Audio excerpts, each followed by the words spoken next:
Everyone, कैसे हैं आप सब? बढ़िया। चलिए, अच्छी बात है। बढ़िया, स्वस्थ, खुश रहना चाहिए। हम पार्लियामेंट, संसद के बारे में बात कर रहे हैं। संसद से संबंधित ये हमारी सीरीज चल रही है। एक सीरीज कॉन्स्टिट्यूशन अर्थात हमारे संविधान से संबंधित भी चल रही है, जिसमें सिर्फ आर्टिकल ही हैं। आर्टिकल के बारे में पढ़ा रहे हैं डिटेल से कि इस किस आर्टिकल में क्या क्या बातें की गई हैं संविधान में।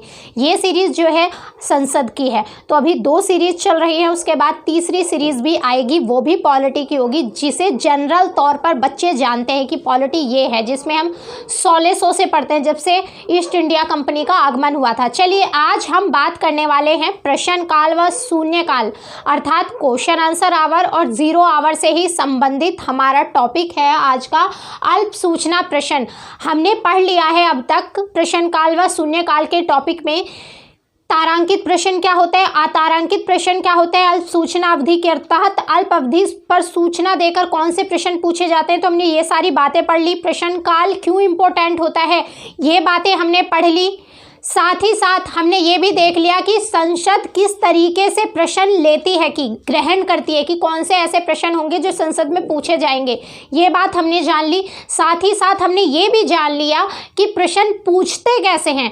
जिस भी सांसद को, जिस भी संसद सदस्य को प्रश्न पूछना हो तो वो किस तरीके से पूछता है, कौन उनको इजाज़त देता है प्रश्न पूछने को। तो ये सारी बातें हमने अब तक के प्रश्न काल व शून्य काल के टॉपिक में जान ली है। आज हम बात करने वाले हैं अल्प सूचना प्रश्न। अल्प अर्थात कम टाइम, कम समय में सूचना देने पर जो प्रश्न पूछे जाते हैं, यानी कि प्रश्न पूछा जाना है परंतु जो सूचना दी गई है कि मुझे प्रश्न पूछना है वो थोड़ी कम समय में दी गई है।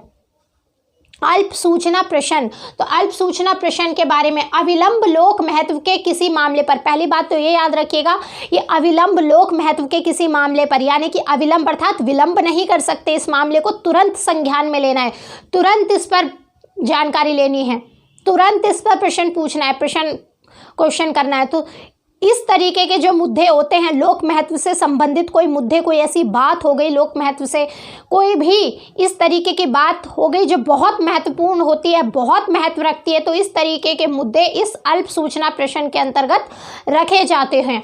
तो यही कहा गया कि अविलंब लोक महत्व के किसी मामले के बारे में प्रश्न के मौखिक उत्तर के लिए सूचना 10 दिन से कम अवधि में दी जा सकती है, यानी कि आपसे पूछा जा सकता है कि अल्प सूचना वाले प्रश्न होते हैं तो उनमें कम से कम, तो कहते हैं 10 दिन पूर्व, यानी कि 10 दिन, कम से कम 10 दिन पूर्व की सूचना पर पूछ सकते हैं आप इसको। तो कम से कम 10, जो नॉर्मल प्रश्न है उस पर तो ज़्यादा दिन की पहले सूचना देनी पड़ती है, परंतु ये जो है अल्प सूचना प्रश्न, लोक महत्व, अविलंबनीय मुद्दे वाले महत्व, तो उसमें कम से कम 10 दिन है। तो ये कहा गया है कि 10 दिन से कम अवधि में भी दी जा सकती है, 10 दिन से कम अवधि में भी आप सूचना दे सकते हैं और फिर प्रश्न पूछ सकते हैं। इस तरह भाई सूचना तो देनी ही पड़ेगी ना, कि हमें कोई प्रश्न पूछना है, आप सडनली एकदम से किसी से जाके पूछ ले तो कैसे होगा, नहीं होगा ना। अगर आपको ही टीचर ये ना बताए कि आपके एक हफ्ते बाद एग्ज़ाम है या 1 महीने में आपके एग्ज़ाम है, आपको जनरली पता होता है ना कि 3 बार साल में एग्ज़ाम होंगे, इस दिसंबर में होते हैं, सितंबर में होते हैं, फिर मार्च में होते हैं, इस तरीके से आपको पता होता है, आप पहले तैयार होते हैं, प्रिपरेशन कर रहे होते हैं कि एग्ज़ाम। तो यही चीज़ यहाँ पर है कि पहले सूचना देनी होगी, एकदम से सडनली कैसे बता दिया जाएगा, कैसे उसका आंसर दे देंगे, कोई भी नहीं दे सकता ना। इसलिए सूचना देना तो बिल्कुल आवश्यक है कि हमें प्रश्न पूछना है तो बिल्कुल सूचना देना आवश्यक है। परंतु जो अल्प सूचना वाले प्रश्न है उसमें अगर आप 10 दिन से कम की भी सूचना देते हैं तभी प्रश्न पूछ सकते हैं। इस तरह के प्रश्न की सूचना देने वाले सदस्य को अल्प सूचना पर प्रश्न पूछने के कारण संक्षेप में बताने पड़ते हैं। अब कोई प्रश्न पूछ रहा है, बिल्कुल कोई सदस्य ही पूछ रहा होगा, तो उसको वो कारण भी बताने पड़ते हैं, कि सूचना के कारण बताने पड़ते हैं कि वो सूचना क्यों पूछ रहा है, क्या है, तो वो सूचना के कारण बताएगा, परंतु संक्षेप में, क्योंकि इतना लंबा समय नहीं होता कि एक पूरी चिट्ठी खोल के बताएं ये है, संक्षेप में बात करते हैं। तो संक्षेप में वो कारण बताता है सदस्य जिसने इस तरीके का प्रश्न पूछा हो।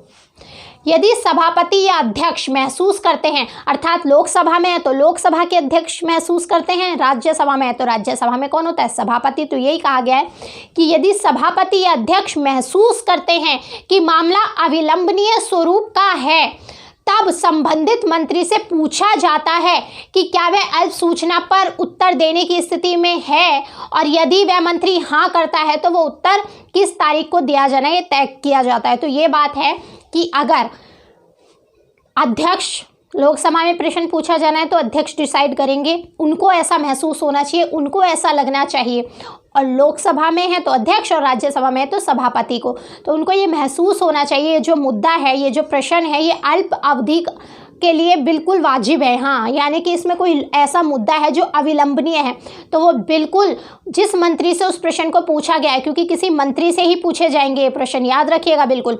तो जिस मंत्री से उस प्रश्न को पूछा गया है तो वो पूछेंगे कि क्या आप इस प्रश्न की उत्तर देंगे, इस स्थिति में है। अगर मंत्री हाँ कर देता है तो वो तारीख को, उसको जिस दिन भी तारीख तय की गई है कि हाँ इस दिन ये प्रश्न होगा, इस दिन ये प्रश्न रखा जाएगा, तो उसको उस मंत्री से प्रश्न उत्तर कर लिए जाते हैं। वो प्रश्न मंत्री के सामने रख दिया जाता है, वो अपना उत्तर देते हैं मौखिक तौर पर।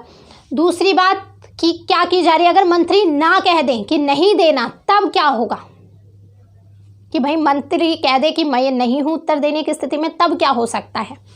यदि मंत्री अल्प सूचना पर प्रश्न का उत्तर देने से मना या इनकार कर देता है तथा अध्यक्ष या सभापति राय हो कि वह प्रश्न इतना महत्वपूर्ण है, यानी कि फिर अध्यक्ष, लोकसभा में अध्यक्ष, राज्यसभा में तो सभापति।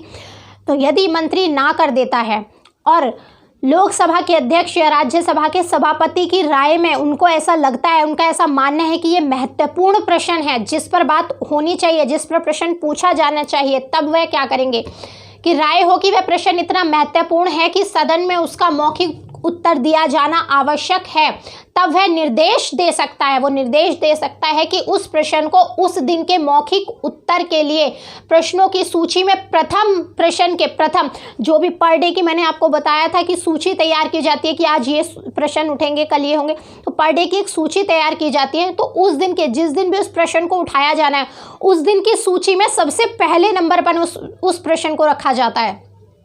प्रश्नों की सूची में प्रथम प्रश्न के रूप में रख दिया जाए जिस दिन वह प्रश्न कम से कम पूरे 10 दिन की शर्त पूरी करने पर रखा जा सकता है। ये शर्त तो बिल्कुल है कि 10 दिन की शर्त होनी चाहिए, 10 दिन की शर्त वो पूरी करता हो।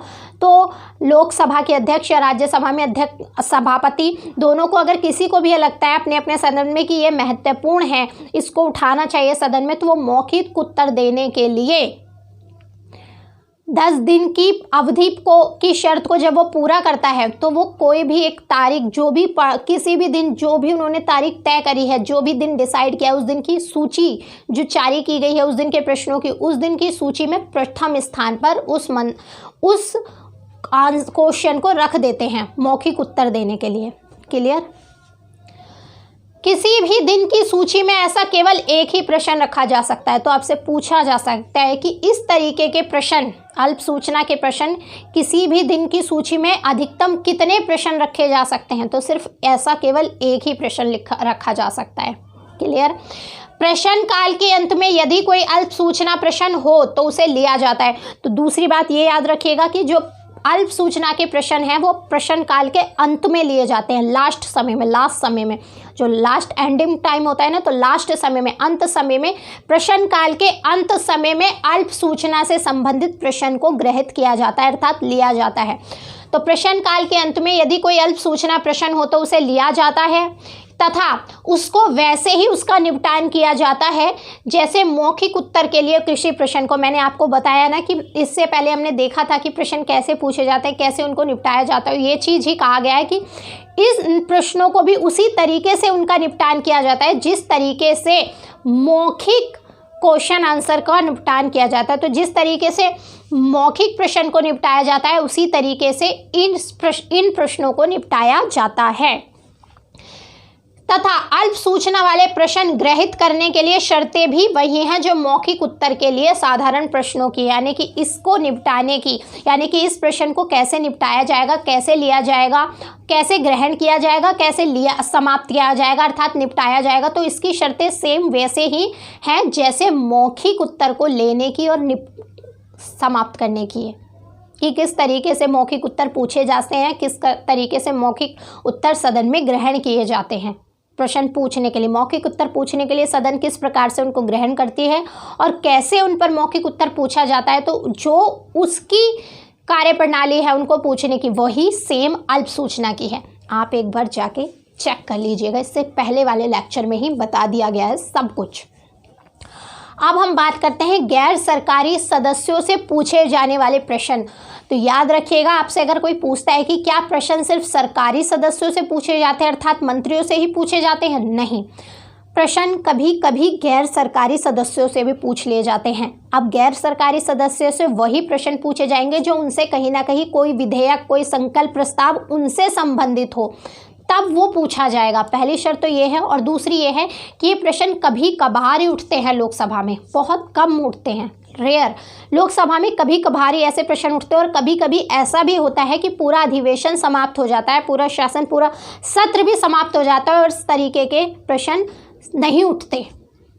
क्लियर? तो ये कुछ बातें थी, यही बातें यहाँ लिखी है कि उस प्रश्न का विषय, यानी कि गैर सरकारी सदस्यों से जो प्रश्न पूछे जाने हैं उस प्रश्न का विषय किसी ऐसे विधेयक या संकल्प से या सभा के कार्य के किसी अन्य विषय से संबंधित हो जिसके लिए वह सदस्य उत्तरदायी हो। अब अगर आपको किसी से प्रश्न पूछना है तो आप प्रश्न तभी पूछ सकते हैं ना जब वो किसी ना किसी कारण से उससे संबंधित हो, वो उसके प्रति उत्तरदायी हो। अब उसका लेना देना है ही नहीं उस प्रश्न से, कुछ उसको पता ही नहीं है, तो आप उस सदस्य से क्यों पूछेंगे? नहीं पूछेंगे ना। आप उस सदस्य से ही प्रश्न पूछेंगे जिसका उस संबंध से कोई ना कोई रिलेशन हो, वो उत्तरदायी हो, उसके प्रति जवाबदेह हो। तो पहली बात यह है कि उसके प्रति वो जवाबदेह होना चाहिए। दूसरी बात क्या की जा रही है, इस प्रकार के प्रश्न लोकसभा में कभी कभार, कभी कभी ही पूछे जाते हैं, तथा ऐसा भी हो सकता है कि अधिवेशन बीत जाने पर, यानी कि जो सत्र चल रहा है वो सत्र पूरा समाप्त भी हो जाए, तब भी ऐसा प्रश्न ना पूछा जाए, इस तरीके की कंडीशन आए ही ना। और अब नोट, एक महत्वपूर्ण बात आपसे पूछा जा सकता है, अल्प सूचना प्रश्न किसी गैर सरकारी सदस्य से नहीं पूछा जा सकता है। तो याद रखिएगा, अगर आपसे कभी पूछा जाता है, एग्जाम में आ जाता है, प्रीलिम्स में आ जाता है, कथन कारण के क्वेश्चन में पूछ लिया जाता है कि क्या अल्प सूचना वाले प्रश्न किसी गैर सरकारी सदस्य से पूछे जा सकते हैं, तो बिल्कुल भी नहीं पूछे जा सकते। अल्प सूचना वाले प्रश्न किसी भी गैर सरकारी सदस्य से नहीं पूछे जा सकते, याद रखिएगा। चलिए आज के लिए इतना ही रखते हैं, फिर धन्यवाद।